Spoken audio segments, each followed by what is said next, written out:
Hi all, welcome back. ಇವತ್ತು ಮಗಳು ice cream ಬೇಕು ಅಂತ ಹೇಳ್ತಿದ್ಲು. ಅಮ್ಮನ ಮನೆಯಿಂದ ಬಟರ್ ಫ್ರೂಟ್ ಕೂಡ ತಂದಿದ್ದೆ. ಮಾರ್ಕೆಟಿಂದ ಐಸ್ ಕ್ರೀಮ್ ತಂದು ತಿನ್ನೋದು ಕಾಮನ್ ಆಗಿ ಇದ್ದಿದ್ದೆ.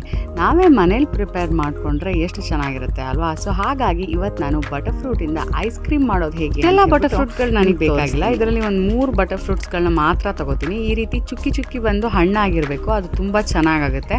ಫುಲ್ ರೈಪ್ಡ್ ಆದರೆ ತುಂಬ ಚೆನ್ನಾಗಿ ಬರುತ್ತೆ ಐಸ್ ಕ್ರೀಮು. ಫಸ್ಟ್ಗೆ ಒಂದು ಪಾತ್ರೆಯಲ್ಲಿ ಹಾಲನ್ನ ಕಾಯಕ್ಕಿಡಬೇಕು. ನಾನಿಲ್ಲಿ ಒಂದು ಮಿಕ್ಸ್ ರೆಡಿ ಮಾಡ್ಕೊಬರೋಣ ಬನ್ನಿ.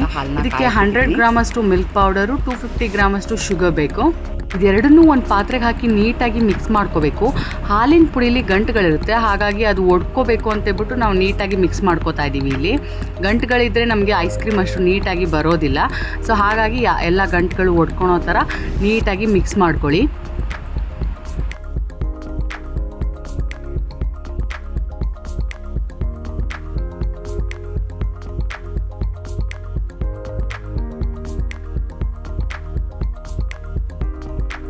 ಹಾಲು ಕಾದಿದೆ, ನೀವು ನೋಡ್ತಾ ಇರ್ಬೋದು. ಈ ಕಾದಿರೋ ಹಾಲಿಗೆ ನಾವು 1 ಸ್ಪೂನಷ್ಟು ಕಾರ್ನ್ಫ್ಲವರ್ನ ನೀರಿಗೆ ಮಿಕ್ಸ್ ಮಾಡಿ ಹಾಕಬೇಕು. ಯಾಕೆ ನೀರು ಹಾಕೋತೀವಿ ಅಂದರೆ ಡೈರೆಕ್ಟಾಗಿ ನಾವು ಹಾಲಿಗೆ ಹಾಕಿದರೆ ಅದು ಗಂಟಾಗೋ ಚಾನ್ಸಸ್ ಇರುತ್ತೆ. ಹಾಗಾಗಿ ಒಂದು ಸ್ವಲ್ಪ ನೀರು ಹಾಕಿ ಅದು ಎಲ್ಲ ಒಡ್ಕೊಳೋ ಥರ ಮಾಡಿ ನೀಟಾಗಿ ಮಿಕ್ಸ್ ಮಾಡಿ ಹಾಲಿಗೆ ಹಾಕಬೇಕು.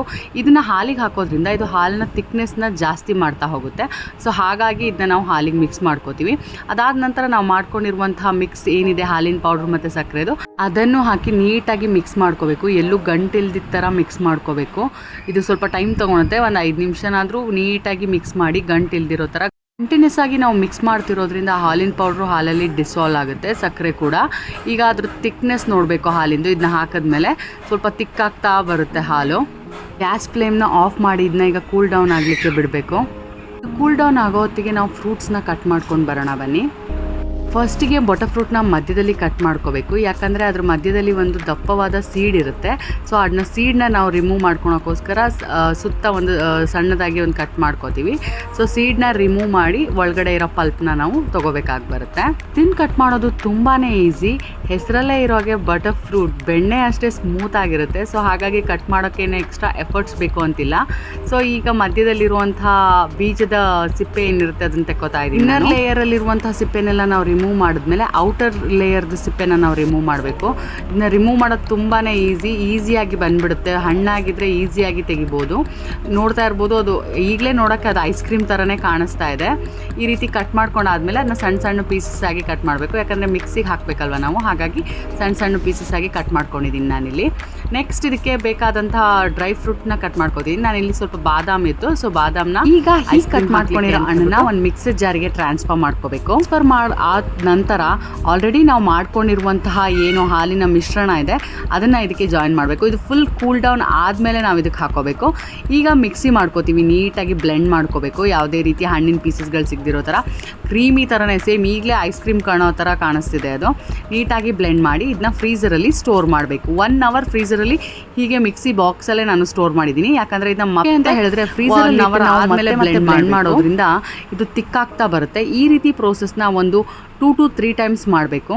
ಈಗ ಮಾಡಲಿಲ್ಲ ಅಂತ ಹೇಳಿದ್ರೆ ಹಾಗೆ ಐಸ್ ಥರ ಸಿಗುತ್ತೆ ಮನೇಲಿ ಮಾಡಿರೋಂಥ ಐಸ್ ಕ್ರೀಮ್. ಈ ಸ್ಟೆಪ್ನ ನೀವು ಫಾಲೋ ಮಾಡಿದ್ರೆ ನಿಮಗೆ ಅದು ಐಸ್ ಥರ ಅನಿಸಲ್ಲ, ಅದು ತಿಕ್ಕಾಗ್ತಾ ಬರ್ತಿದೆ, ನೀವು ನೋಡ್ತಾ ಇರ್ಬೋದು.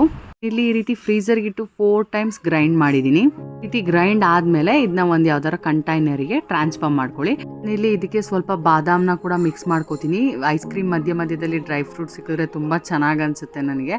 ಸೊ ಹಾಗಾಗಿ ಸ್ವಲ್ಪ ಬಾದಾಮಿ ಇತ್ತು, ಬಾದಾಮಿನ ಮಿಕ್ಸ್ ಮಾಡ್ಕೋತೀನಿ. ನಿಮಗೆ ಬೇಕಾದ ಯಾವುದಾದ್ರೂ ಡ್ರೈ ಫ್ರೂಟ್ಸ್ಗಳನ್ನ ನೀವು ಮಿಕ್ಸ್ ಮಾಡ್ಕೋಬೋದು. ಟೂಟಿ ಫ್ರೂಟಿ ಆಗಿರ್ಬೋದು, ಕ್ಯಾಶ್ಯೂ ಆಗಿರ್ಬೋದು, ಈ ರೀತಿ ಯಾವುದನ್ನಾದ್ರೂ ಮಿಕ್ಸ್ ಮಾಡ್ಕೊಳ್ಳಿ.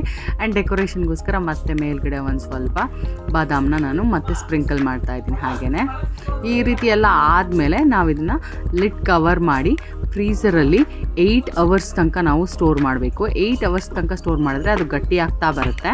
ಇದು 8 ಅವರ್ಸ್ ಆದಮೇಲಿನ ಸ್ಕಿಪ್ಪಿಂಗು ನೋಡಿ ಎಷ್ಟು ನೀಟಾಗಿ ಸೆಟ್ ಆಗಿದೆ ಐಸ್ ಕ್ರೀಮು. ಇದೇ ರೀತಿ ಮನೇಲೇ ಐಸ್ ಕ್ರೀಮ್ ಮಾಡ್ಕೊಳೋದು ಎಷ್ಟು ಚೆನ್ನಾಗಿ ಅನಿಸುತ್ತೆ ಅಲ್ವಾ? ನೀವು ಟ್ರೈ ಮಾಡಿ. ಬಟರ್ ಫ್ರೂಟ್ ಒಂದೇ ಅಲ್ಲ, ನೀವು ಬೇರೆ ರೀತಿ ಫ್ರೂಟ್ಸ್ಗಳಲ್ಲೂ ಈ ರೀತಿ ಐಸ್ ಕ್ರೀಮ್ನ ಮಾಡ್ಕೋಬೋದು. ನಿಮಗೇನಾದರೂ ರೆಸಿಪಿ ಬೇಕು ಅಂದರೆ ಕಮೆಂಟ್ ಮಾಡಿ. ಹೋಪ್ ನಿಮ್ಮೆಲ್ಲರಿಗೂ ಈ ವಿಡಿಯೋ ಇಷ್ಟ ಆಗಿದೆ ಅಂತ. ಇದೇ ರೀತಿ ವೀಡಿಯೋಸ್ಗಾಗಿ ನನ್ನ ಚಾನಲ್ನ ಸಬ್ಸ್ಕ್ರೈಬ್ ಆ್ಯಂಡ್ ಶೇರ್ ಮಾಡೋದನ್ನ ಮರಿಬೇಡಿ. ಮತ್ತು ನೆಕ್ಸ್ಟ್ ವೀಡಿಯೋದಲ್ಲಿ ಒಂದು ಹೆಲ್ದಿ ರೆಸಿಪಿಯೊಂದಿಗೆ ಸಿಗೋಣ. ಅಲ್ಲಿ ತನಕ ಬಾಯ್. Thank you all.